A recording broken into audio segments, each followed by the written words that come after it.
Question निगरार भाई आपसे ये है कि माशाल्लाह पाकिस्तान के अंदर आपने बहुत नाम कमाया और मेरा ख्याल है कि पाकिस्तान में जैसे मैंने अपने इंटरव्यू में कहा कि सेलिब्रिटी अगर स्टेटस किसी एंकर को है हासिल है तो वो आप हैं, क्योंकि आपकी माशाल्लाह फैन फॉलोइंग बहुत ज़्यादा है और फिर अल्लाह ने इतनी इज्जत भी दी, टॉप रेटेड आप प्रोग्राम करते हैं और माशाल्लाह पहलाज के साथ आपका ताल्लुक और उनकी पॉपुलैरिटी और सारा कुछ आपके सामने है।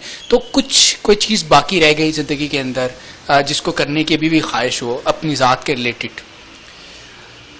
हाँ, अपनी ज़ातियात से मुतल्लिक तो छोटी छोटी चीज़ें वो कभी ख़त्म नहीं होती। हाँ, मेरा अपना घर नहीं है, मेरी ख्वाहिश है कि अल्लाह दे दे मुझे जल्दी। उसके वसाइल असबाब तो हैं, लेकिन बस अब वो चूँकि जगह ले ली तो टाइम नहीं है, तो घर बनाने के लिए तो कहाँ हो, तो वो ऐसे मसाइल हैं। लेकिन एक हाँ, बस जिस तरह हर पाकिस्तानी के अंदर माँ बाप ने भरा होता है अपनी पुत्र अपनी छत होनी चाहिए तो वो इस तरह का छोटी छोटी चीज़ें हैं। वो इन घर अपना है, मतलब घर वो जो मैं खुद से बनाऊँ, मुझे पता होगा मेरे पहलाज की जगह ये और वो, तो उस पर काम हो रहा है। मतलब ऐसी नहीं कि जो पूरी नहीं होगी इंशाल्लाह, अल्लाह ने चाहा आप लोगों की दुआओं से। तो बस ज़ाती हैसियत में तो यही है, और इज्तिमाई तौर पे मैं यकीन कीजिए अब करते हैं कि यार अल्लाह करे इस मुल्क का कुछ, बस अल्लाह करे कि हम कुछ करें इंशाल्लाह।